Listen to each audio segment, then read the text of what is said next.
ISO OSI reference മോഡലിനെ കുറിച്ചാണ് നമ്മൾ പഠിച്ചുകൊണ്ടിരിക്കുന്നത്. അപ്പം OSI മോഡലിൽ 7 ലെയേഴ്സ് ഉണ്ടെന്ന് പറഞ്ഞു. Physical layer, data link layer, network layer, transport layer, session layer, presentation layer, പിന്നെ ആപ്ലിക്കേഷൻ ലെയർ. ഇതെല്ലാം യൂസറുമായിട്ട് തൊട്ടടുത്ത് നിൽക്കുന്ന ലെയറാണ് ആപ്ലിക്കേഷൻ ലെയർ. ഫിസിക്കൽ മീഡിയവുമായിട്ട് അടുത്ത് നിൽക്കുന്ന ലെയറാണ് ഫിസിക്കൽ ലെയർ. ഇനി ഓരോ ലെയേഴ്സിൻ്റെയും ഫങ്ഷൻസ് എന്തൊക്കെയാണെന്ന് നോക്കാം. ആദ്യം തന്നെ ഫിസിക്കൽ ലെയർ. ഫിസിക്കൽ ലെയറിന്റെ ഇമ്പോർട്ടൻ്റ് ആയിട്ടുള്ള ഫംഗ്ഷൻ എന്ന് പറയുന്നത് ഡാറ്റ ബിറ്റ്സിന്, ഇവിടെ നമ്മൾ ഓരോ ലെയറിലും ഡാറ്റേനെ ഓരോ രീതിയിലാണ് പറയുന്നത്. ഫിസിക്കൽ ലെയറിൽ നമ്മൾ ബിറ്റ്സ് എന്ന് പറയും, ഡാറ്റ ലിങ്ക് ലെയറിൽ ഫ്രെയിംസ് എന്ന് പറയും, നെറ്റ്വർക്ക് ലെയറിലേക്ക് വരുമ്പോൾ പാക്കറ്റ് എന്നൊക്കെയാണ് നമ്മൾ പറയുന്നത്. അപ്പോൾ ഡാറ്റ ഫിസിക്കൽ ലെയറിലേക്ക് എത്തിക്കഴിഞ്ഞു കഴിഞ്ഞാൽ ഫിസിക്കൽ ലെയറിലുമായിട്ട് നമ്മൾ തൊട്ടടുത്ത് കിടക്കുന്ന എന്താണ്, കമ്മ്യൂണിക്കേഷൻ മീഡിയമാണ് അല്ലേ. ആ കമ്മ്യൂണിക്കേഷൻ മീഡിയം വഴി നമ്മുടെ ഡാറ്റനെ ഒരു നോഡിൽ നിന്നും ഇന്നൊരു നോഡിലേക്ക് ട്രാൻസ്മിറ്റ് ചെയ്യുക എന്നുള്ളതാണ് ഫിസിക്കൽ ലെയറിന്റെ ഇമ്പോർട്ടൻ്റ് ആയിട്ടുള്ള ഫംഗ്ഷൻ, അതല്ലെങ്കിൽ മെയിൻ ഫംഗ്ഷൻ എന്ന് പറയാം. ഫിസിക്കൽ കണക്ഷൻ എസ്റ്റാബ്ലിഷ് ചെയ്യുക, മെയിൻറ്റെയിൻ ചെയ്യുക, ഡീആക്ടിവേറ്റ് ചെയ്യുക എന്നുള്ളതൊക്കെ ഫിസിക്കൽ ലെയറിന്റെ ഫംഗ്ഷനാണ്. നെറ്റ്വർക്ക് ഇന്റർഫേസ് എന്തായിരിക്കണം, മെക്കാനിക്കൽ, ഇലക്ട്രിക്കൽ സ്പെസിഫിക്കേഷൻസ് എന്തൊക്കെയായിരിക്കണം എന്നൊക്കെ ഫിസിക്കൽ ലെയർ ആണ് ഡിഫൈൻ ചെയ്യുന്നത്. ഇനി ഏത് രീതിയിൽ ഡിവൈസസ് തമ്മിൽ നമുക്ക് ഫിസിക്കലി കണക്ട് ചെയ്യാം എന്ന് തീരുമാനിക്കുന്നത് ഫിസിക്കൽ ലെയർ ആണ്. അതായത് നമുക്ക് സിംപ്ലക്സ് മോഡിൽ കണക്ട് ചെയ്യാം, ട്രാൻസ്മിഷൻ മോഡ് തീരുമാനിക്കുന്നത്. അതായത് സിംപ്ലക്സ് എന്ന് പറഞ്ഞു കഴിഞ്ഞാൽ 2 ഡിവൈസ് ഉണ്ടെങ്കിൽ ഒരു സമയത്ത് ഒരു ഡയറക്ഷനിൽ മാത്രമേ, ഒരു ഡിവൈസിൽ നിന്നും ഇന്നൊരു ഡിവൈസിലേക്ക് മാത്രം ഒറ്റ ഡയറക്ഷനിൽ ഡാറ്റ ഫ്ലോ ചെയ്യുന്നതിനെയാണ് സിംപ്ലക്സ് കണക്ഷൻ എന്ന് പറയുന്നത്. ഒരു സെൻഡറും ഉണ്ടാവും, ഒരു റിസീവറും ഉണ്ടാവും. ഒരു ഡയറക്ഷനിൽ മാത്രമേ ഡാറ്റ ഫ്ലോ നടക്കത്തുള്ളൂ. ഇനി ഹാഫ് ഡ്യൂപ്ലക്സ് എന്ന് പറഞ്ഞു കഴിഞ്ഞാൽ 2 ഡയറക്ഷനിലേക്കും ഡാറ്റ ഫ്ലോ ചെയ്യും. ഇപ്പൊ 2 ഡിവൈസസിന് ഡാറ്റ സെൻഡ് ചെയ്യാനും റിസീവ് ചെയ്യാനും പറ്റും. പക്ഷെ ഒരു സമയത്ത് ഒരു ഡിവൈസിന് മാത്രമേ ഡാറ്റ സെൻഡ് ചെയ്യാനായിട്ട് സാധിക്കത്തുള്ളൂ. ഇതാണ് ഹാഫ് ഡ്യൂപ്ലക്സ് എന്ന് പറയുന്നത്. സിംപ്ലക്സ് ആണെങ്കിൽ ഒരു ഡിവൈസിന് സെൻഡ് ചെയ്യാം, ഒരു ഡിവൈസിന് റിസീവ് ചെയ്യാം. അതങ്ങനെ തന്നെയായിരിക്കും. ഹാഫ് ഡ്യൂപ്ലക്സ് വരുമ്പോൾ 2 ഡിവൈസിനും സെൻഡ് ചെയ്യുകയും റിസീവ് ചെയ്യുകയും ചെയ്യാം. പക്ഷെ ഒരു സമയത്ത് ഒരു ഡിവൈസിനെ പറ്റത്തുള്ളൂ. ഫുൾ ഡ്യൂപ്ലക്സ് എന്ന് പറഞ്ഞു കഴിഞ്ഞാൽ 2 ഡിവൈസസ് ഉണ്ട്, രണ്ടിനും ഡാറ്റ സെൻഡ് ചെയ്യുകയോ റിസീവ് ചെയ്യുകയോ ചെയ്യാം. അത് ഏത് സമയത്ത് വേണമെങ്കിലും ഒരേ സമയം തന്നെ സെൻഡ് ചെയ്യുകയും റിസീവ് ചെയ്യുകയും ചെയ്യാം. അതാണ് ഫുൾ ഡ്യൂപ്ലക്സ് മോഡ് എന്ന് പറയുന്നത്. അപ്പം ഈ ഫുൾ ഡ്യൂപ്ലക്സ് മോഡിലാണോ ഹാഫ് ഡ്യൂപ്ലക്സ് മോഡിലാണോ ട്രാൻസ്മിഷൻ മോഡ് സിംപ്ലക്സ് ആണോ ഹാഫ് ഡ്യൂപ്ലക്സ് ആണോ ഫുൾ ഡ്യൂപ്ലക്സ് ആണോ എന്നൊക്കെ തീരുമാനിക്കുന്നത് ആരാണ്? ഫിസിക്കൽ ലെയർ ആണ്. ഇനി നെറ്റ്വർക്ക് ഡിവൈസസ് എങ്ങനെയാണ് അറേഞ്ച് ചെയ്തിരിക്കുന്നത്, അതായത് ടോപ്പോളജി. നമ്മൾ ടോപ്പോളജി പറഞ്ഞിരുന്നു, ഒരു നെറ്റ്വർക്കിൽ ഏതൊക്കെ രീതിയിൽ ഡിവൈസസിനെ കണക്ട് ചെയ്യാം നമ്മൾ പറഞ്ഞിരുന്നു. ഈ ടോപ്പോളജി എന്തായിരിക്കണം എന്നൊക്കെ ഡിഫൈൻ ചെയ്യുന്നത് ആരാണ്? ഫിസിക്കൽ ലെയർ ആണ്. ഇനി ഏത് ടൈപ്പിലുള്ള സിഗ്നൽ ഉപയോഗിച്ചാണ് ഇൻഫർമേഷൻ ട്രാൻസ്മിറ്റ് ചെയ്യുന്നത്? നമ്മൾ പറഞ്ഞു പലതരത്തിലുള്ള ട്രാൻസ്മിഷൻ മീഡിയം ഉണ്ട്. വയേർഡ് മീഡിയം ഉണ്ട്, വയർലെസ് മീഡിയം ഉണ്ട്. അപ്പോൾ വയേർഡ് മീഡിയം തന്നെ പല രീതിയിലുണ്ടാവും അല്ലെ. Coaxial cable, optic fibre cable എന്നൊക്കെ പറഞ്ഞു. അപ്പോൾ ഇത് ഓരോന്നിനും ട്രാൻസ്മിറ്റ് ചെയ്യുന്ന സിഗ്നൽസ് ഓരോ രീതിയിലുള്ളതായിരിക്കും. ഏത് ടൈപ്പ് സിഗ്നലിൽ ഉപയോഗിച്ചിട്ടാണ് നമ്മുടെ ഡാറ്റ ട്രാൻസ്മിറ്റ് ചെയ്യേണ്ടത് എന്ന് തീരുമാനിക്കുന്ന ആരാണ്? ഫിസിക്കൽ ലെയർ ആണ്. അതേപോലെ തന്നെ സീറോയും, ഇവിടെ ബിറ്റ്സ് ആയിട്ടാണ് ഡാറ്റ ട്രാൻസ്മിറ്റ് ചെയ്യുന്നത്, 0യും 1ഉം ആയിട്ട്. അപ്പോൾ 0യും 1 എന്ന് പറയുമ്പോൾ നമുക്കറിയാം 1 എന്ന് പറഞ്ഞു കഴിഞ്ഞാൽ ഒരു ഹൈ വോൾട്ടേജ്, 0 എന്ന് പറഞ്ഞു കഴിഞ്ഞാൽ ഒരു ലോ വോൾട്ടേജ് ഉപയോഗിച്ചിട്ടാണ് നമ്മൾ റെപ്രസെന്റ് ചെയ്യുന്നത്. ഈ വോൾട്ടേജ് ലെവൽ എന്തായിരിക്കണം എന്നൊക്കെ തീരുമാനിക്കുന്നത് ഏത് ലെയറാണ്? ഫിസിക്കൽ ലെയറാണ്. ഓക്കെ, അപ്പം ട്രാൻസ്മിഷൻ മീഡിയമായിട്ട് തൊട്ടടുത്ത് കിടക്കുന്ന ലെയറാണ് ഫിസിക്കൽ ലെയർ. അതിന്റെ ഇമ്പോർട്ടൻ്റ് ആയിട്ടുള്ള ഫംഗ്ഷൻ എന്ന് പറഞ്ഞു കഴിഞ്ഞാൽ ഈ ബിറ്റ്സിന് ഫിസിക്കൽ കണക്ഷൻ റിലേറ്റഡ് ആയിട്ടുള്ള കാര്യങ്ങളെല്ലാം തീരുമാനിക്കുന്ന ആരാണ്? ഫിസിക്കൽ ലെയറാണ്. ഈ ബിറ്റ്സിനെ എങ്ങനെ ഒരു സ്ഥലത്ത് നിന്നും മറ്റൊരു നോഡിലേക്ക് എത്തിക്കാം, ഫിസിക്കൽ മീഡിയം വഴി എത്തിക്കാം, ആ മീഡിയത്തിന്റെ സ്പെസിഫിക്കേഷൻ എന്തായിരിക്കണം, ഏത് ടൈപ്പിലുള്ള സിഗ്നൽസ് ആണ് യൂസ് ചെയ്യേണ്ടത്, എത്ര വോൾട്ടേജ് വേണം 1നെയും 0നെയും റെപ്രസെന്റ് ചെയ്യാനായിട്ട്, നെറ്റ്വർക്ക് ടോപ്പോളജി എന്തായിരിക്കണം, അതിൽ ഏത് ട്രാൻസ്മിഷൻ മോഡ് എന്തായിരിക്കണം, സിംപ്ലക്സ് ആണോ, ഫുൾ ഡ്യൂപ്ലക്സ് ആണോ, ഹാഫ് ഡ്യൂപ്ലക്സ് ആണോ, ഇതുപോലെയുള്ള എല്ലാ കാര്യങ്ങളും തീരുമാനിക്കുന്ന ആരാണ്? ഫിസിക്കൽ ലെയർ ആണ്. അപ്പോൾ ഫിസിക്കൽ കണക്ഷൻ, നമ്മുടെ ഡാറ്റ കറക്റ്റ് ആയിട്ട് സെൻഡ് ചെയ്യുന്നത് ആരാണ്? ഫിസിക്കൽ ലെയറിലാണ്. ഓക്കെ, ഇതാണ് ഫിസിക്കൽ ലെയർ. നമുക്ക് ഡാറ്റ ലിങ്ക് ലെയർ എന്താണെന്ന് നോക്കാം. ഇവിടെ അതിന് മുന്നേ ആയിട്ട് ഇവിടെ ഒരു ഫിഗർ കൊടുത്തിട്ടുണ്ട്. നമ്മൾ പറഞ്ഞു ലെയേഴ്സ് 2 സൈഡിലും ഉണ്ടാവും അല്ലെ. സെന്റർ സൈഡിലാണെങ്കിൽ മുകളിൽ നിന്ന് താഴത്തേക്ക് പാക്കറ്റ്സ് വരും, റിസീവർ സൈഡിലാണെങ്കിൽ താഴെ നിന്ന് മുകളിലേക്ക് എന്നുള്ള രീതിയിൽ. അപ്പോൾ സെൻറ്റർ സൈഡിൽ ആപ്ലിക്കേഷൻ ലെയറിൽ നിന്ന് ഡാറ്റ തൊട്ടടുത്ത ലെയറിലേക്ക് കിട്ടും. അങ്ങനെ ഡാറ്റ ലിങ്ക് ലെയർ വരെ എത്തും. ഡാറ്റ ലിങ്ക് ലെയറിൽ നമ്മൾ എന്താ പറഞ്ഞത്, ഡാറ്റേനെ വിളിക്കുന്ന പേര് ഫ്രെയിംസ് എന്നാണ്. ഓക്കെ, ആ ഫ്രെയിംസ് ഫിസിക്കൽ ലെയർ ആകുമ്പോൾ എന്തായിട്ട് മാറും, ബിറ്റ്സ് ആക്കി മാറ്റും. ഈ ബിറ്റ്സ് ആക്കി മാറ്റിയിട്ട് അതിനെ ട്രാൻസ്മിഷൻ മീഡിയ വഴി സെൻഡ് ചെയ്യുന്നു. റിസീവർ സൈഡിൽ ഫിസിക്കൽ ലെയർ ആണ് ഈ ട്രാൻസ്മിഷൻ മീഡിയത്തിൽ നിന്നും ഡാറ്റേനെ റിസീവ് ചെയ്യുന്നത്. റിസീവ് ചെയ്തിട്ട് എന്ത് ചെയ്യുന്നു, അത് തൊട്ട് മുകളിലത്തെ ലെയറിലേക്ക് ഫ്രെയിം ആക്കിയിട്ട് അത് തിരിച്ച്, ഇവിടെ ബിറ്റ്സ് ആണ്, ബിറ്റ്സിനെ തിരിച്ച് ഫ്രെയിം ആക്കിയിട്ട് ഡാറ്റ ലിങ്ക് ലെയറിലേക്ക് പ്രോസസ്സിങ്ങിന് വേണ്ടി കൊടുക്കുന്നു. ഇതാണ് ഫിസിക്കൽ ലെയറിന്റെ ഫംഗ്ഷൻ. ഇനി നമുക്ക് ഡാറ്റ ലിങ്ക് ലെയർ നോക്കാം. ഡാറ്റ ലിങ്ക് ലെയറിന്റെ റെസ്പോൺസിബിലിറ്റി എന്ന് പറയുന്നത് error free transmission. Data frames ആയിട്ടാണ് നമ്മൾ ഡാറ്റ ലിങ്ക് ലെയറിൽ പറയുന്നത്. ഈ ഡാറ്റ ഫ്രെയിംസിന്റെ എറർ ഫ്രീ ട്രാൻസ്മിഷൻ ഉറപ്പുവരുത്തുക എന്നുള്ളതാണ് ഡാറ്റ ലിങ്ക് ലെയറിന്റെ റെസ്പോൺസിബിലിറ്റി. ഇത് ഡാറ്റയുടെ ഫോർമാറ്റ് എന്തായിരിക്കണം എന്ന് ഡിഫൈൻ ചെയ്യുന്നുണ്ട്. അതേപോലെ തന്നെ ഒരു ലോക്കൽ നെറ്റ്വർക്കിൽ, ഡാറ്റ ലിങ്ക് ലെയർ നമ്മൾ പറയുന്നത് ഒരു ലോക്കൽ നെറ്റ്വർക്കിലാണ്.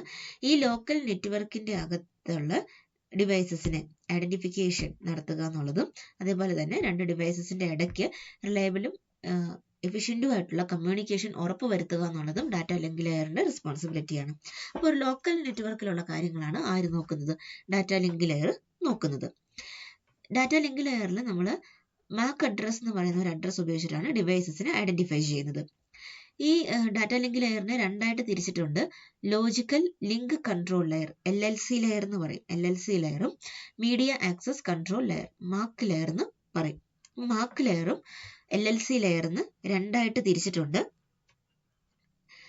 ഈ മാക് അഡ്രസ് ഉപയോഗിച്ചിട്ടാണ് നമ്മൾ ഡാറ്റ ലിങ്ക് ലെയറിൽ ഡിവൈസസിനെ ഐഡന്റിഫൈ ചെയ്യുന്നത്. അപ്പോൾ ഇതിന്റെ റെസ്പോൺസിബിലിറ്റി എന്ന് പറഞ്ഞു കഴിഞ്ഞാൽ ഫിസിക്കൽ ലെയർ അല്ലെ, ഫിസിക്കൽ ലെയറിൽ നിന്ന് നമുക്ക് ഡാറ്റ കിട്ടിയിട്ടുണ്ട്. ആ ഫിസിക്കൽ ലെയറിൽ നിന്ന് കിട്ടുന്ന ഡാറ്റയെ റിസീവ് ചെയ്ത് തിരിച്ച് ലോജിക്കൽ കൺട്രോൾ ലെയറിലേക്ക് കൊടുക്കുന്നത് ആരാണ്, മീഡിയ ആക്സസ് കൺട്രോൾ ലെയർ ആണ്. അപ്പൊ താഴെ ഫിസിക്കൽ ലെയർ ഉണ്ടെന്ന് നമ്മൾ പറഞ്ഞു അല്ലെ, ഫിസിക്കൽ ലെയർ ഉണ്ട്. ഈ ഫിസിക്കൽ ലെയറിൽ നിന്ന് ഇവിടെ ഡാറ്റ ലിങ്ക് ലെയർ ഉണ്ട്. ഈ ഡാറ്റ ലിങ്ക് ലെയറിനെ രണ്ടായിട്ട് തിരിച്ചിട്ടുണ്ട്, മാക്കും LLC രണ്ടായിട്ട് തിരിച്ചിട്ടുണ്ട്. ഈ ഫിസിക്കൽ ലെയറിൽ നിന്ന് ഡാറ്റയെ റിസീവ് ചെയ്യുന്നത് ആരാണ്, മാക് ലെയർ ആണ്. ഡാറ്റ റിസീവ് ചെയ്യുന്നത് തൊട്ട് താഴെ കിടക്കുന്നത് മാക് ലെയർ ആണ്. അതിന്റെ മുകളിൽ കിടക്കുന്നത് ആരാണ്, ലോജിക്കൽ ലിങ്ക് കൺട്രോൾ ലെയർ ആണ്. അപ്പം ഇതെന്ത് ചെയ്യുന്നു, എറർ കൺട്രോൾ, ഫ്ലോ കൺട്രോൾ പോലെയുള്ള കാര്യങ്ങൾ ആര് പ്രൊവൈഡ് ചെയ്യുന്നുണ്ട്, logical link control layer provide ചെയ്യുന്നുണ്ട്. ഇത് ലോക്കൽ നെറ്റ്വർക്കിന്റെ ഇടയ്ക്കാണ്. അപ്പോൾ രണ്ട് ഡിവൈസസിന്റെ ഇടയ്ക്ക് ഡാറ്റ കറക്റ്റ് ആയിട്ട് കിട്ടിയിട്ടുണ്ടോ, അവിടെ നമ്മൾ ഡാറ്റ എപ്പോഴും ഒരു ഒറ്റ യൂണിറ്റ് ആയിട്ട് സെൻഡ് ചെയ്യത്തില്ല, പല പാക്കറ്റ്സ് ആയിട്ട് ബ്രേക്ക് ചെയ്തിട്ടായിരിക്കും നമ്മൾ സെൻഡ് ചെയ്യുന്നത്. ഈ ബ്രേക്ക് ചെയ്തിട്ടുള്ള ഡാറ്റ ഫ്രെയിംസ് എല്ലാം കറക്റ്റ് ആയിട്ട് കിട്ടിയിട്ടുണ്ടോ, അതിലെന്തെങ്കിലും എറർ സംഭവിച്ചിട്ടുണ്ടോ, എറർ സംഭവിച്ചിട്ടുണ്ടെങ്കിൽ ഒരു പാക്കറ്റിനെ എങ്ങനെ റീസെൻഡ് ചെയ്യാം തുടങ്ങിയ കാര്യങ്ങളൊക്കെയാണ് എറർ കൺട്രോൾ, ഫ്ലോ കൺട്രോൾ പറയുന്നത്. അപ്പോൾ രണ്ട് ഡിവൈസസിന്റെ ഇടയ്ക്കുള്ള എറർ കൺട്രോളും ഫ്ലോ കൺട്രോളും ഒക്കെ ആരാണ് നോക്കുന്നത്, ഈ ലോജിക്കൽ ലിങ്ക് കൺട്രോൾ ലെയർ ആണ് നോക്കുന്നത്. അപ്പോൾ ഇതാണ് ഡാറ്റ ലിങ്ക് ലെയർ. ഓക്കെ, ഇത് ഒരു ലോക്കൽ നെറ്റ്വർക്കിന്റെ അകത്ത് വരുന്ന ഡിവൈസസിന്റെ ഐഡന്റിഫിക്കേഷനും ആ രണ്ട് ഡിവൈസസിന്റെ ഇടയ്ക്കുള്ള എറർ ഉറപ്പുവരുത്തുന്ന ഡാറ്റ ലിങ്ക് ലെയർ ആണ്. ഇത് ഫ്ലോ കൺട്രോളും പ്രൊവൈഡ് ചെയ്യുന്നുണ്ട്. അതേപോലെ തന്നെ ഇതിനെ രണ്ടായിട്ട് തിരിച്ചിട്ടുണ്ട്, മീഡിയ ആക്സസ് കൺട്രോൾ ലെയറും ലോജിക്കൽ ലിങ്ക് കൺട്രോൾ ലെയർ എന്ന് പറയും. താഴെ കിടക്കുന്നത് മാക് ലെയറും തൊട്ട് മുകളിൽ കിടക്കുന്നത് ലോജിക്കൽ ലിങ്ക് ലെയറും ആണ്. ഇതിന്റെ അകത്ത് നമ്മൾ ഡിവൈസസിനെ ഐഡന്റിഫൈ ചെയ്യാനായിട്ട് ഉപയോഗിക്കുന്ന അഡ്രസ് എന്ന് പറയുന്നത് മാക് അഡ്രസ് ആണ്. ഇതാണ് ഡാറ്റ ലിങ്ക് ലെയറിനെ കുറിച്ച് പറയാനുള്ളത്. ഇനി അടുത്തത് നെറ്റ്വർക്ക് ലെയർ ആണ്. അപ്പൊ നമ്മളൊരു പാക്കറ്റിനെ റിസീവ് ചെയ്തു, പാക്കറ്റിനെ റിസീവ് ചെയ്തിട്ട് അതിന്റെ ലോക്കൽ നെറ്റ്വർക്കിലുള്ള കാര്യങ്ങളൊക്കെ നമ്മൾ പറഞ്ഞു. പക്ഷെ സോഴ്സ് ഡിവൈസും ഡെസ്റ്റിനേഷൻ ഡിവൈസും എപ്പോഴും ഒരു നെറ്റ്വർക്കിൽ തന്നെ ഉണ്ടായിരിക്കണം നിർബന്ധമുണ്ടോ, ഒരു നിർബന്ധവും ഇല്ല അല്ലെ, രണ്ട് ഡിഫറെന്റ് നെറ്റ്വർക്കിലായിരിക്കും. അപ്പൊ ഒരു നെറ്റ്വർക്കിൽ കിടക്കുന്ന സാധനത്തിന് അടുത്ത നെറ്റ്വർക്കിലേക്ക് എത്തിക്കുക എന്നുള്ളത് ആരുടെ റെസ്പോൺസിബിലിറ്റിയാണ്, നെറ്റ്വർക്ക് ലെയറിന്റെ റെസ്പോൺസിബിലിറ്റിയാണ്. ഓക്കെ, പാക്കറ്റ് കിട്ടിക്കഴിഞ്ഞിട്ട് അതിന്റെ ലോക്കൽ നെറ്റ്വർക്കിലേക്ക് അതിനെ എങ്ങനെ സെൻഡ് ചെയ്യാം, റിസീവ് ചെയ്യാം എന്നൊക്കെ ഉള്ളത് ഡാറ്റ ലിങ്ക് ലെയർ പറയുന്നു.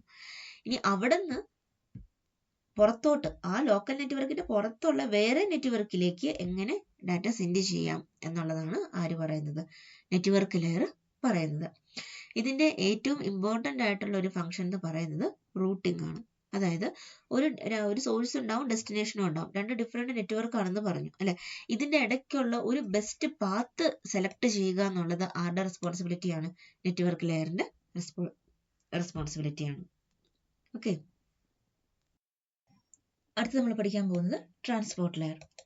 അപ്പം ഒരു നെറ്റ്വർക്കിൽ നിന്നും അടുത്ത നെറ്റ്വർക്കിലേക്ക് എത്തിക്കുക എന്നുള്ളത് ആരുടെ റെസ്പോൺസിബിലിറ്റി ആണെന്ന് പറഞ്ഞു? നെറ്റ്വർക്ക് ലെയർ ആണ് അല്ലെ. ബെസ്റ്റ് പാത്ത് സെലക്ട് ചെയ്ത് ഡാറ്റ ഒരു നെറ്റ്വർക്കിൽ നിന്നും അടുത്ത നെറ്റ്വർക്കിലേക്ക് എത്തി. കറക്റ്റായിട്ട് സോഴ്സിൽ നിന്നും കറക്റ്റായിട്ട് ഡെസ്റ്റിനേഷനിലേക്ക് ഡാറ്റ എത്തി എന്ന് ഉറപ്പ് വരുത്തുന്നത് ട്രാൻസ്പോർട്ട് ലെയർ ആണ്. ഇവിടെ എൻഡ് ടു എൻഡ് കണക്ഷൻ അല്ലെങ്കിൽ പോയിന്റ് ടു പോയിന്റ് കണക്ഷൻ ഉറപ്പ് വരുത്തുക എന്നുള്ളത് ആരുടെ റെസ്പോൺസിബിലിറ്റി ആണ്? ട്രാൻസ്പോർട്ട് ലെയറിന്റെ റെസ്പോൺസിബിലിറ്റി ആണ്. ഒരു നെറ്റ്വർക്കിൽ നിന്ന് അടുത്ത നെറ്റ്വർക്കിലേക്ക് എത്തിക്കുക എന്നുള്ളത് ആര് ചെയ്തു? നെറ്റ്വർക്ക് ലെയർ ചെയ്തു. ഇനി ആ റിസീവ് ചെയ്ത നെറ്റ്വർക്കിൽ നിന്നും അതെന്താണ് കറക്റ്റ് ഡെസ്റ്റിനേഷൻ ഡിവൈസസിലേക്ക് എത്തി കറക്റ്റായിട്ട് ഡാറ്റ ഡെലിവർ ചെയ്തു എന്ന് ഉറപ്പ് വരുത്തേണ്ടത് ട്രാൻസ്പോർട്ട് ലെയറിന്റെ റെസ്പോൺസിബിലിറ്റി ആണ്. അപ്പം ട്രാൻസ്പോർട്ട് ലെയർ ആണ് ഡാറ്റ കംപ്ലീറ്റ് ആയിട്ടും ട്രാൻസ്ഫർ ചെയ്തു കഴിഞ്ഞു എന്ന് ഉറപ്പ് വരുത്തുന്നത് ട്രാൻസ്പോർട്ട് ലെയർ ആണ്. നമ്മൾ ഒരിക്കലും മെസ്സേജ്, ഞാൻ നേരത്തെ പറഞ്ഞു, മെസ്സേജിനെ നമ്മൾ ഒരിക്കലും ആ കംപ്ലീറ്റ് ആയിട്ട് നമ്മൾ സെൻഡ് ചെയ്യത്തില്ല. പല യൂണിറ്റ്സ് ആയിട്ട് ഡിവൈഡ് ചെയ്തിട്ട് 4 or 5 ഉള്ള പാക്കറ്റ് ആയിട്ടായിരിക്കും നമ്മൾ സെൻഡ് ചെയ്യുന്നത്. ഈ എല്ലാ ഡാറ്റ പാക്കറ്റ്സും അല്ലെങ്കിൽ എല്ലാ യൂണിറ്റ്സും കറക്റ്റ് ആയിട്ട് റിസീവറിലേക്ക് കിട്ടി, അവിടെ ഡ്യൂപ്ലിക്കേഷൻ ഒന്നും ഇല്ല, അവിടെ എറർ ഒന്നും ഇല്ല എന്ന് ഉറപ്പ് വരുത്തുന്നത് ട്രാൻസ്പോർട്ട് ലെയറിന്റെ റെസ്പോൺസിബിലിറ്റിയാണ്. ഓക്കെ, അപ്പം ട്രാൻസ്പോർട്ട് ലെയർ എന്ത് ചെയ്യുന്നു? റിസീവർ സൈഡിലാണെങ്കിൽ, സെൻഡർ സൈഡിലാണെങ്കിൽ അത് മുകളിലത്തെ ലെയറിൽ നിന്ന് ഡാറ്റനെ റിസീവ് ചെയ്തിട്ട് പല സെഗ്മെന്റ്സ് ആയിട്ട് അതിനെ ഡിവൈഡ് ചെയ്തു. ഈ സെഗ്മെന്റ്സ് കറക്റ്റ് ആയിട്ട് എന്നിട്ട് ഒന്നിന് പുറകെ ഒന്നായിട്ട് സെൻഡ് ചെയ്തു. ഇപ്പോൾ ഒന്നിന് പുറകെ ഇപ്പോൾ 1 2 3 4 എന്ന് പറഞ്ഞ് നമുക്കൊരു മെസ്സേജ് ഉണ്ട്, അത് വലിയൊരു മെസ്സേജ് ആണ്. നമ്മൾ അതിനെ 4 ആയിട്ട് ഡിവൈഡ് ചെയ്തു. 1 2 3 4 എന്ന് പറഞ്ഞ് 4 യൂണിറ്റ്സ് ഉണ്ട്. ഈ 4 യൂണിറ്റ്സിനെയും നമ്മൾ സെൻഡ് ചെയ്ത് കഴിഞ്ഞാൽ ഈ 4ഉം ഒരേ പാത്ത് വഴി തന്നെ റിസീവറിൽ കിട്ടണം എന്നൊരു നിർബന്ധവും ഇല്ല. അത് നെറ്റ്വർക്കിലെ ട്രാഫിക്കിനെയൊക്കെ ബേസ് ചെയ്തിട്ടായിരിക്കും. 4 എണ്ണവും 4 പാത്ത് ഫോളോ ചെയ്തിട്ടായിരിക്കും ചിലപ്പോൾ ഡെസ്റ്റിനേഷനിലേക്ക് കിട്ടുന്നത്. 4 എണ്ണം കിട്ടുന്ന ഓർഡറും ചിലപ്പോൾ വ്യത്യാസമായിരിക്കും. ചിലപ്പം 4ാമത്തെ യൂണിറ്റ് ആയിരിക്കും ആദ്യം കിട്ടുന്നത്, ചിലപ്പോൾ 3ാമത്തെ യൂണിറ്റ് ആയിരിക്കും കിട്ടുന്നത്, ചിലപ്പോൾ 2ാമത്തെ യൂണിറ്റ് ആയിരിക്കും ആദ്യം കിട്ടുന്നത്. അപ്പം ഇതൊക്കെ കറക്റ്റായിട്ട് അവിടെ കിട്ടിയിട്ടുണ്ടോ, പാക്കറ്റ്സ് ഒക്കെ കറക്റ്റായിട്ട് കിട്ടിയിട്ടുണ്ടോ എന്നൊക്കെ ഉറപ്പ് വരുത്തുന്നത് ആരുടെ റെസ്പോൺസിബിലിറ്റിയാണ്? ട്രാൻസ്പോർട്ട് ലെയറിന്റെ റെസ്പോൺസിബിലിറ്റിയാണ്. അപ്പൊ ഇവിടെ നമ്മൾ പറഞ്ഞു സെൻഡ് ചെയ്യുന്ന സമയത്ത് അതിനെ പലതായിട്ട് ചെറുതായിട്ട് ചെറിയ ചെറിയ കഷ്ണങ്ങളായിട്ട് അതിനെ ബ്രേക്ക് ചെയ്തു എന്ന് പറഞ്ഞു. അപ്പൊ റിസീവർ സൈഡിൽ അത് എന്ത് ചെയ്യണം? കറക്റ്റ് ആയിട്ട് അതിനെ ഓർഡറിൽ അറേഞ്ച് ചെയ്ത് എടുക്കണം. അതും ആരുടെ റെസ്പോൺസിബിലിറ്റിയാണ്? ട്രാൻസ്പോർട്ട് ലെയറിന്റെ റെസ്പോൺസിബിലിറ്റിയാണ്. അതായത് ഒരു മെഷീനിൽ നിന്നും സെൻഡ് ചെയ്ത ഡാറ്റേനെ കറക്റ്റായിട്ട് അടുത്ത മെഷീനിലേക്ക്, അടുത്ത ഡിവൈസിലേക്ക് അല്ലെങ്കിൽ അടുത്ത നോഡിലേക്ക് കറക്റ്റായിട്ട് തന്നെ കിട്ടിയിട്ടുണ്ട് എന്ന് ഉറപ്പ് വരുത്തുന്നത് ആരുടെ റെസ്പോൺസിബിലിറ്റിയാണ്? ട്രാൻസ്പോർട്ട് ലെയറിന്റെ റെസ്പോൺസിബിലിറ്റിയാണ്. ഓക്കെ, അതായത് സോഴ്സിൽ നിന്നും ഡെസ്റ്റിനേഷനിലേക്ക് ഡാറ്റ എത്തിച്ചേർന്നു എന്ന് ഉറപ്പ് വരുത്തുന്നത് ട്രാൻസ്പോർട്ട് ലെയർ ആണ്. ഒരു നെറ്റ്വർക്കിൽ നിന്നും അടുത്ത നെറ്റ്വർക്കിലേക്ക് ഡാറ്റ കിട്ടിയിട്ടുണ്ട് എന്ന് ഉറപ്പ് വരുത്തുന്നത് ട്രാൻസ്പോർട്ട് ലെയർ ആണ്. ഒരു നെറ്റ്വർക്കിന്റെ ഉള്ളിൽ തന്നെ ഡാറ്റ ട്രാൻസ്ഫർ നടത്തുന്നത് ഡാറ്റ ലിങ്ക് ലെയറിന്റെ റെസ്പോൺസിബിലിറ്റിയാണ്. അവിടെ വരെ എല്ലാം കറക്റ്റ് ആണെന്ന് ഉറപ്പ് വരുത്തുന്നത് ഡാറ്റ ലിങ്ക് ലെയറിന്റെ റെസ്പോൺസിബിലിറ്റിയാണ്. ഫിസിക്കൽ മീഡിയം വഴിയുള്ള ട്രാൻസ്മിഷൻ ഉറപ്പ് വരുത്തുന്നത് ഫിസിക്കൽ ലെയറിന്റെ റെസ്പോൺസിബിലിറ്റിയാണ്. ഓക്കെ, ഇതിന്റെ അകത്ത് 2 പ്രോട്ടോകോൾസ് യൂസ് ചെയ്യുന്നുണ്ട്. ട്രാൻസ്മിഷൻ കൺട്രോൾ പ്രോട്ടോകോൾ യൂസ് ചെയ്യുന്നുണ്ട്, യൂസർ ഡാറ്റാഗ്രാം പ്രോട്ടോകോൾസും യൂസ് ചെയ്യുന്നുണ്ട്.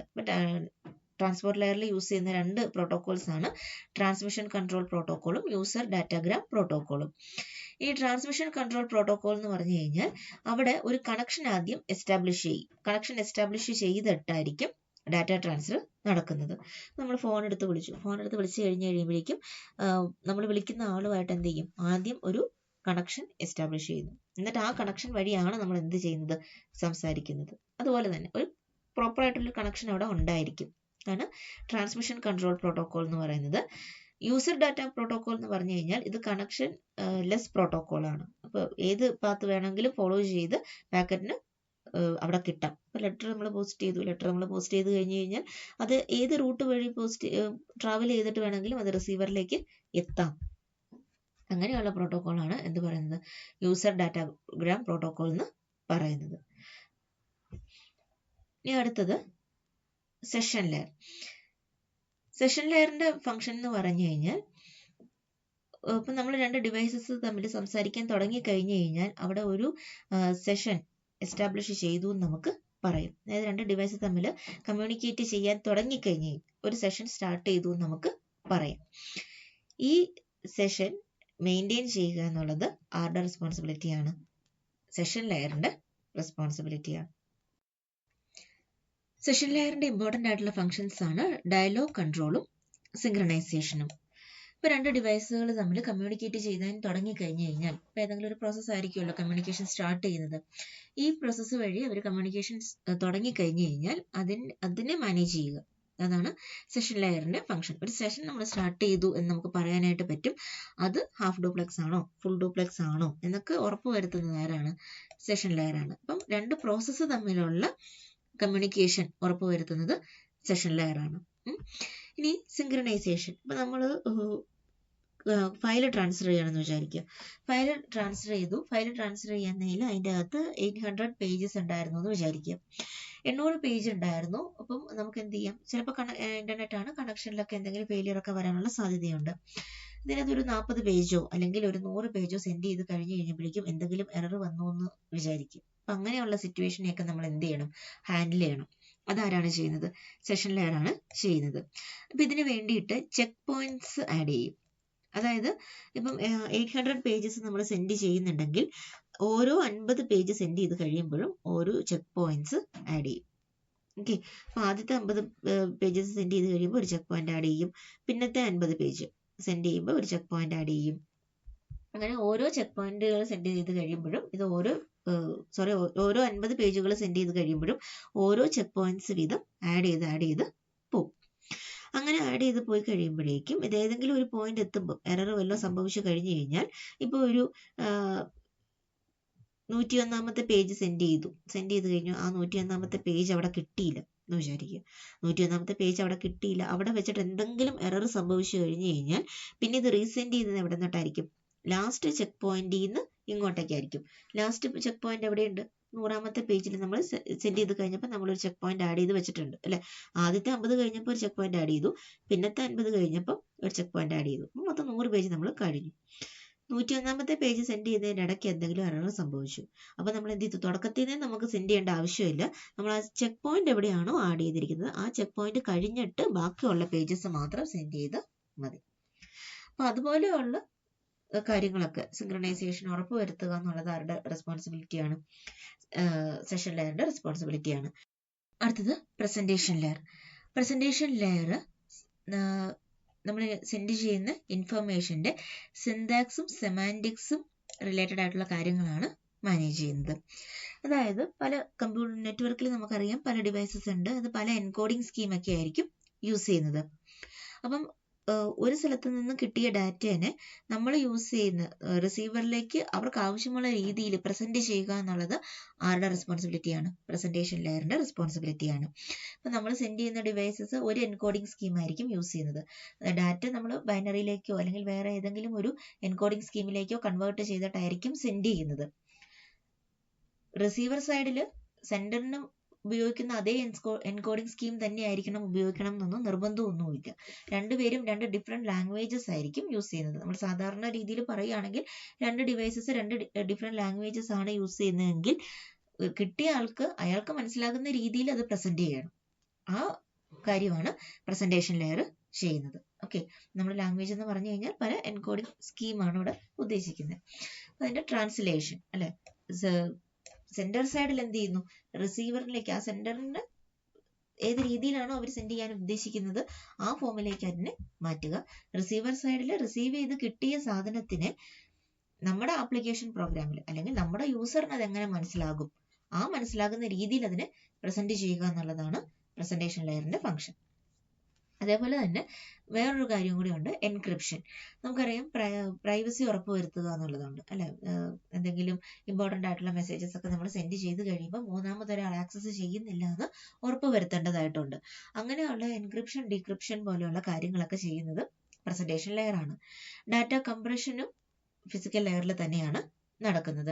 അപ്പോൾ ഡാറ്റ കംപ്രഷൻ നമ്മൾ നടക്കുന്നത് എന്താണെന്ന് വെച്ച് കഴിഞ്ഞാൽ നമുക്കറിയാം, നമ്മൾ വീഡിയോ ഓഡിയോ ഒക്കെ സെൻഡ് ചെയ്ത് കഴിയുമ്പോൾ വീഡിയോ ഒക്കെ റെക്കോർഡ് ചെയ്ത് കഴിയുമ്പോൾ അത് ഒരുപാട് സൈസ് കൂടുതലുണ്ടാവും. 1 GB 2 GB ഒക്കെ ഡാറ്റ ഉണ്ടാവും. അത് നമ്മൾ കംപ്രസ് ചെയ്യാണ്. കംപ്രസ് ചെയ്ത് കഴിഞ്ഞ് കഴിഞ്ഞാൽ അത് എന്ത് ചെയ്യാൻ പറ്റും? അതിന്റെ സൈസ് കുറച്ച് കിട്ടും അല്ലെ. അപ്പൊ നമുക്ക് അത്രയും കൂടുതൽ ഡാറ്റ സെൻഡ് ചെയ്യേണ്ടതായിട്ടുള്ള ആവശ്യം വരുന്നില്ല. നമ്പർ ഓഫ് ബിറ്റ്സ് നമുക്ക് കുറയ്ക്കാനായിട്ട് പറ്റും. ട്രാൻസ്മിറ്റ് ചെയ്യേണ്ട നമ്പർ ഓഫ് ബിറ്റ്സ് നമുക്ക് കുറയ്ക്കാനായിട്ട് പറ്റും. അതിനെയാണ് നമ്മൾ എന്ത് പറയുന്നത്? കംപ്രഷൻ എന്ന് പറയുന്നത്. അപ്പൊ ഇതിന്റെ 3 കാര്യങ്ങളുണ്ട്. ട്രാൻസ്ലേഷൻ ഉണ്ട്, എൻക്രിപ്ഷൻ ഉണ്ട്, കംപ്രഷൻ ഉണ്ട്. അതായത് നമ്മുടെ ആപ്ലിക്കേഷൻ പ്രോഗ്രാമിന് സ്യൂട്ടബിൾ ആയിട്ടുള്ള രീതിയിൽ നമ്മൾ റിസീവ് ചെയ്ത് കിട്ടുന്ന ഡാറ്റേനെ പ്രസന്റ് ചെയ്യുക എന്നുള്ളത് പ്രസന്റേഷൻ ലെയറിന്റെ ഒരു ഫംഗ്ഷനാണ്. പിന്നെ വരുന്നത് ഡാറ്റ നമ്മുടെ പ്രൈവസി ഉറപ്പുവരുത്തുക എന്നുള്ളത്. അതായത് ഡാറ്റ വേറൊരാൾ ആക്സസ് ചെയ്യുന്നില്ല, അത് സെക്യൂർ ആണ് എന്ന് ഉറപ്പ് വരുത്തുന്നത് പ്രസന്റേഷൻ ലെയർ ആണ്. പിന്നെ വരുന്നത് കംപ്രഷൻ. കംപ്രഷൻ എന്ന് പറയുന്നത് നമ്മൾ സെൻഡ് ചെയ്യേണ്ട ഡാറ്റ അങ്ങനെ കംപ്രസ് ചെയ്യാണ്. കംപ്രസ് ചെയ്യുന്നത് വഴി നമുക്ക് സെൻഡ് ചെയ്യേണ്ട നമ്പർ ഓഫ് ബിറ്റ്സിന്റെ എണ്ണം കുറയ്ക്കാനായിട്ട് പറ്റും. ഇതാണ് പ്രസന്റേഷൻ ലെയർ. പിന്നെ വരുന്നതാണ് ആപ്ലിക്കേഷൻ ലെയർ. യൂസറുമായിട്ട് തൊട്ടടുത്ത് നിൽക്കുന്ന ലെയർ ആണ് ആപ്ലിക്കേഷൻ ലെയർ. അപ്പോൾ ഒരു യൂസറിന് ഈ ആപ്ലിക്കേഷൻ ഏതെങ്കിലും ഒരു ആപ്ലിക്കേഷൻ പ്രോസസ്സ് വഴിയായിരിക്കും നമ്മൾ നെറ്റ്വർക്ക് റിസോഴ്സസ് ആക്സസ് ചെയ്യുന്നത്. അതിന് സഹായിക്കുന്ന പ്രോട്ടോകോൾസ് ആപ്ലിക്കേഷൻ ലെയറിലാണ് ഉള്ളത്. ഒരു എക്സാമ്പിൾ പറയുകയാണെങ്കിൽ ഫയൽ ട്രാൻസ്ഫർ പ്രോട്ടോകോൾ ഉണ്ട്. ഫയൽ ട്രാൻസ്ഫർ പ്രോട്ടോകോൾ ആപ്ലിക്കേഷൻ ലെയറിലാണ് ഉള്ളത്. ഈ പ്രോട്ടോകോളിന്റെ സഹായത്തോടെയാണ് യൂസർ ഒരു ഡിവൈസിൽ നിന്നും ഫയൽ സെൻഡ് ചെയ്യുകയോ റിസീവ് ചെയ്യുകയോ ചെയ്യുന്നത്. അതേപോലെ തന്നെ ഇമെയിൽ സർവീസസിന് ആവശ്യമായിട്ടുള്ള പ്രോട്ടോകോൾസ് ആപ്ലിക്കേഷൻ ലെയറിലാണ് ഉള്ളത്. ആ പ്രോട്ടോകോളിന്റെ സഹായത്തോടെയാണ് നമ്മൾ മെസ്സേജസ് കമ്പോസ് ചെയ്യുന്നതും സെൻഡ് ചെയ്യുന്നതും റിസീവ് ചെയ്യുന്നതും എല്ലാം. പിന്നെ വരുന്നത് HTTP പ്രോട്ടോകോൾ ഉണ്ട്. HTTP പ്രോട്ടോകോൾ ഉപയോഗിച്ച് ഒരു വെബ് പേജിനെ റിട്രീവ് ചെയ്യാനും ബ്രൗസറിന്റെ സഹായത്തോടെ ഡിസ്പ്ലേ ചെയ്യാനുമായിട്ടൊക്കെ സാധിക്കും. റിമോട്ട് ലോഗിൻ സഹായിക്കുന്ന പ്രോട്ടോകോൾസ് ആപ്ലിക്കേഷൻ ലെയറിലുണ്ട്. റിമോട്ട് ലോഗിൻ എന്ന് പറഞ്ഞു കഴിഞ്ഞാൽ ഒരു ഡിവൈസിൽ നിന്നുകൊണ്ട് തന്നെ നമുക്ക് മറ്റൊരു ഡിവൈസിലേക്ക് ലോഗിൻ ചെയ്ത് യൂസ് ചെയ്യാനായിട്ട് സാധിക്കും. ആപ്ലിക്കേഷൻ ലെയറിന്റെ ഫംഗ്ഷൻ എന്താണെന്ന് ചോദിച്ചു കഴിഞ്ഞാൽ നെറ്റ്വർക്ക് സർവീസസ് യൂസറിലേക്ക് പ്രൊവൈഡ് ചെയ്യുക, യൂസറിന് അതിനെ ഉപയോഗിക്കാൻ പാകത്തിലേക്ക് യൂസറിന് കൊടുക്കുക എന്നുള്ളതാണ് ആപ്ലിക്കേഷൻ ലെയറിന്റെ ഫംഗ്ഷൻ. അപ്പൊ ഇത്രയാണ് നമുക്ക് ലെയേഴ്സിനെ കുറിച്ച് പറയാനുള്ളത്. ലെയേഴ്സ് 7 എണ്ണം ഉണ്ടെന്ന് നമ്മൾ പഠിച്ചായിരുന്നു. ആ 7 എണ്ണത്തിന്റെ നമുക്ക് physical layer, data link layer, network layer, transport layer, session layer, presentation layer, പിന്നെ വരുന്നത് ആപ്ലിക്കേഷൻ ലെയർ. ഫിസിക്കൽ ലെയർ എന്താ ചെയ്യുന്നത്? ഫിസിക്കൽ മീഡിയമായിട്ട് റിലേറ്റഡ് ആയിട്ടുള്ള കാര്യങ്ങളാണ് ഫിസിക്കൽ ലെയർ നോക്കുന്നത്, അല്ലെ? ഫിസിക്കൽ മീഡിയം, ആ മീഡിയം വഴി എങ്ങനെ ബിറ്റ്സ് നമുക്ക് ട്രാൻസ്മിറ്റ് ചെയ്യാം, ആ മീഡിയത്തിന്റെ ആയിട്ടുള്ള ഇന്റർഫേസ് എന്തായിരിക്കണം, ഏത് സിഗ്നലാണ് സെൻഡ് ചെയ്യേണ്ടത് എന്നൊക്കെ, ഏത് തരത്തിലുള്ള സിഗ്നലാണ് സെൻഡ് ചെയ്യേണ്ടത്, അതിന്റെ വോൾട്ടേജ് ലെവൽസ് എന്തൊക്കെയായിരിക്കണം എന്നൊക്കെ തീരുമാനിക്കുന്നത് ഫിസിക്കൽ ലെയർ ആണ്. ഇനി ഡാറ്റ ലിങ്ക് ലെയർ എന്താണ് ചെയ്യുന്നത്? ഡാറ്റ ലിങ്ക് ലെയറിൽ നമ്മൾ ഫിസിക്കൽ ലെയറിൽ നമ്മൾ ബിറ്റ്സ് എന്ന് പറഞ്ഞു. ഡാറ്റ ലിങ്ക് ലെയറിൽ അതെന്താണ്? ഡാറ്റ ഫ്രെയിംസ് ആണ്. ഒരു ലോക്കൽ നെറ്റ്വർക്കിന്റെ ഉള്ളിൽ രണ്ട് ഡിവൈസസ് തമ്മിലുള്ള ഡാറ്റ ഫ്രെയിംസിന്റെ ട്രാൻസ്മിഷൻ, എറർ ഫ്രീ ട്രാൻസ്മിഷൻ ഉറപ്പുവരുത്തുക എന്നുള്ളതാണ് ഡാറ്റ ലിങ്ക് ലെയറിന്റെ റെസ്പോൺസിബിലിറ്റി. പിന്നെ വരുന്നത് നെറ്റ്വർക്ക് ലെയർ ആണ്. നെറ്റ്വർക്ക് ലെയർ എന്ന് പറഞ്ഞു കഴിഞ്ഞാൽ ഒരു നെറ്റ്വർക്കിൽ നിന്നും ഇന്നൊരു നെറ്റ്വർക്കിലേക്ക് പാക്കറ്റിനെ എത്തിക്കുക. ഡാറ്റ ലിങ്ക് ലെയർ എത്തുമ്പോൾ അത് പാക്കറ്റ് ആവും. ഓക്കെ, ഒരു നെറ്റ്വർക്കിൽ നിന്നും ഇന്നൊരു നെറ്റ്വർക്കിലേക്ക് പാക്കറ്റ് എത്തിക്കുക എന്നുള്ളത് നെറ്റ്വർക്ക് ലെയറിന്റെ ഫംഗ്ഷൻ ആണ്. പിന്നെ വരുന്നത് ട്രാൻസ്പോർട്ട് ലെയർ ആണ്. ട്രാൻസ്പോർട്ട് ലെയർ എന്ന് പറഞ്ഞു കഴിഞ്ഞാൽ ഒരു പ്രോസസ്സ്, ഏതെങ്കിലും ഒരു പ്രോസസ്സ് വഴി ആയിരിക്കുമല്ലോ നമ്മൾ കമ്മ്യൂണിക്കേറ്റ് ചെയ്യുന്നത്. ആ പ്രോസസ്സിൽ സോഴ്സ് ഡിവൈസിലെ ആ പ്രോസസ്സിൽ നിന്നും ഡെസ്റ്റിനേഷൻ ഡിവൈസിലെ ആ പ്രോസസ്സിലേക്ക് കറക്റ്റായിട്ട് ഡാറ്റ എത്തിയിട്ടുണ്ട്, കറക്റ്റായിട്ട് സോഴ്സിൽ നിന്നും കറക്റ്റായിട്ട് ഡെസ്റ്റിനേഷനിലേക്ക് ഡാറ്റ എത്തിയിട്ടുണ്ട് എന്ന് ഉറപ്പ് വരുത്തുന്നത് ട്രാൻസ്പോർട്ട് ലെയറിന്റെ ഫംഗ്ഷനാണ്. ഇനി സെഷൻ, രണ്ടുപേര് തമ്മിൽ കമ്മ്യൂണിക്കേറ്റ് ചെയ്യാൻ തുടങ്ങി കഴിഞ്ഞു കഴിഞ്ഞാൽ ആ സെഷനെ മാനേജ് ചെയ്യുക എന്നുള്ളതാണ് സെഷൻ ലെയറിന്റെ റെസ്പോൺസിബിലിറ്റി. ആ സെഷൻ എസ്റ്റാബ്ലിഷ് ചെയ്യുക, അത് മാനേജ് ചെയ്യുക, അത് ടെർമിനേറ്റ് ചെയ്യുക എന്നുള്ളതൊക്കെ സെഷൻ ലെയറിന്റെ റെസ്പോൺസിബിലിറ്റിയാണ്. പ്രസന്റേഷൻ ലെയർ എന്ന് പറഞ്ഞു കഴിഞ്ഞാൽ ട്രാൻസ്ലേഷൻ, കംപ്രഷൻ ആൻഡ് എൻക്രിപ്ഷൻ. അതായത് ട്രാൻസ്ലേറ്റ് ചെയ്യുക, ഒരു സ്ഥലത്ത് നിന്ന് കിട്ടിയ ഡാറ്റനെ നമുക്ക് മനസ്സിലാകുന്ന രീതിയിലേക്ക് നമ്മൾ പ്രസന്റ് ചെയ്യുക, അതാണ് പ്രസന്റേഷൻ ലെയറിന്റെ ഒരു ഡ്യൂട്ടി. പിന്നെ വരുന്നത് എൻക്രിപ്ഷൻ, മൂന്നാമത് ഒരാൾ ആക്സസ് ചെയ്യാതിരിക്കാനായിട്ട് അതിനെ എൻക്രിപ്റ്റ് ചെയ്യുക. പിന്നെ കംപ്രഷൻ വഴി നമുക്ക് ഡാറ്റ സൈസ് കുറയ്ക്കാനായിട്ട് പറ്റും, അതുവഴി നമുക്ക് സെൻഡ് ചെയ്യുന്ന ഡാറ്റ ആ ബിറ്റ്സിന്റെ എണ്ണം കുറയ്ക്കാനായിട്ട് പറ്റും. ഈ നെറ്റ്വർക്കിലുള്ള സർവീസുകളെല്ലാം തന്നെ യൂസറിലേക്ക് പ്രൊവൈഡ് ചെയ്യുക എന്നുള്ളതാണ് ആപ്ലിക്കേഷൻ ലെയറിന്റെയും ഫംഗ്ഷൻ. ഇപ്പൊ ഇത്രയാണ് നെറ്റ്വർക്കിലെ 7 ലെയറുകളും അതിന്റെ ഫങ്ഷൻസ്. Thank you.